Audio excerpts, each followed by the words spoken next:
नमस्कार साथियों, concept study में आप सबका स्वागत है। मैं हूं निर्मल, आप सब हैं मेरे साथ इस सेशन में नए टॉपिक पर चर्चा करने के लिए। आइए देखते हैं खबर में क्या है। खबर में है हर घर तिरंगा राष्ट्रव्यापी अभियान।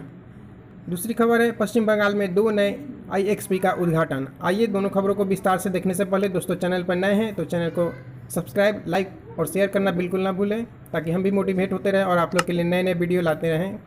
साथ ही साथ बेल आइकन को जरूर प्रेस करें ताकि सबसे पहले नोटिफिकेशन आपको मिले। खबर में है हर घर तिरंगा राष्ट्रव्यापी अभियान की शुरुआत को पहले हम लोग विस्तार से देखेंगे। केंद्र सरकार जल्द ही देशवासियों को 75वें स्वतंत्रता दिवस के अवसर पर अपने घरों में राष्ट्रीय ध्वज फहराने के लिए प्रेरित करने हेतु हर घर तिरंगा अभियान शुरू करेगी।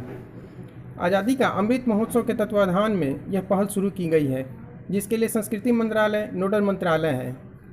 इस पहल का मकसद लोगों के दिलों में देशभक्ति की भावना को जगाना और हमारे राष्ट्रीय ध्वज के बारे में जागरूकता को बढ़ावा देना है। आज़ादी के अमृत महोत्सव के बारे में देखते हैं। यह आज़ादी के 75वें साल पर संस्कृति और उपलब्धियों के गौरवशाली इतिहास को मनाने के लिए भारत सरकार की एक पहल है। आपको बताते चले, आज़ादी का अमृत महोत्सव 12 मार्च 2021 से मनाया जा रहा है और यह उत्सव 15 अगस्त 2023 को खत्म होगा। प्रधानमंत्री ने 12 मार्च 2021 को साबरमती आश्रम अहमदाबाद से दांडी मार्च के उपलक्ष्य में हरी झंडी दिखाकर आज़ादी का अमृत महोत्सव का उद्घाटन किया। आज़ादी का अमृत महोत्सव 75 सप्ताह तक मनाया जाएगा और हर सप्ताह में अलग अलग कार्यक्रम आयोजित किए जाएंगे। कार्यक्रम के माध्यम से लोगों के मन में देश प्रेम का जज्बा जगाया जा रहा है। राष्ट्रीय ध्वज के बारे में देखते हैं। तिरंगे का निर्माण पिंगली वेंकैया ने सन 1921 में किया था। 22 जुलाई 1947 को आयोजित भारतीय संविधान सभा की बैठक के दौरान राष्ट्रीय ध्वज के वर्तमान स्वरूप को अपनाया गया था। आइए दूसरी खबर को देखते हैं विस्तार से IXP के उद्घाटन के बारे में। हाल ही में पश्चिम बंगाल के दुर्गापुर और वर्धमान में NIXI national internet exchange of India के 2 नए इंटरनेट एक्सचेंज पॉइंट IXP का उद्घाटन किया गया। इलेक्ट्रॉनिक्स और सूचना प्रौद्योगिकी, कौशल विकास और उद्यमिता राज्य मंत्री श्री राजीव चंद्रशेखर ने स्थानीय जनप्रतिनिधियों की उपस्थिति में इसका उद्घाटन किया। इसके साथ ही पश्चिम बंगाल और आसपास के राज्यों में इंटरनेट सेवाओं के और बेहतर होने की उम्मीद है।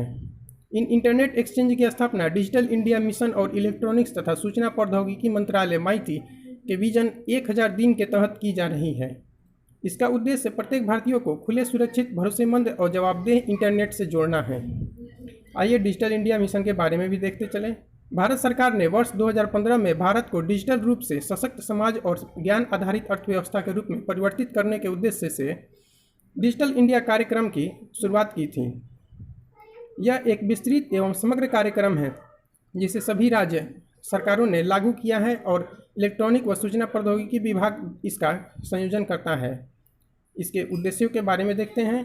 डिजिटल इंडिया के केंद्र में 3 मुख्य क्षेत्र हैं। प्रत्येक नागरिक के लिए सुविधा के रूप में बुनियादी ढांचा उपलब्ध कराना, गवर्नेंस व मांग आधारित सेवाएं उपलब्ध कराना, नागरिकों का डिजिटल सशक्तिकरण करना। आइए राष्ट्रीय इंटरनेट एक्सचेंज निक्सी के बारे में जानते हैं। भारत का राष्ट्रीय इंटरनेट एक्सचेंज देश में बेहतर इंटरनेट सेवाओं की सुविधा के उद्देश्य से भारतीय कंपनी अधिनियम के तहत शामिल एक गैर लाभकारी कंपनी है।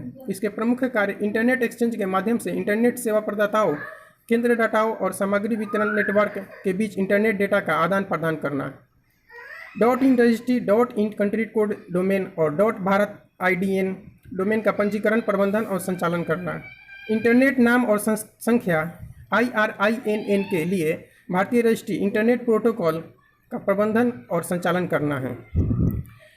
दोस्तों, मेरे द्वारा साझा की गई तमाम जानकारी आशा है आप लोगों को समझ में आई होगी और आप लोग के लिए एग्जाम पॉइंट ऑफ व्यू से उपयोगी सिद्ध होगी।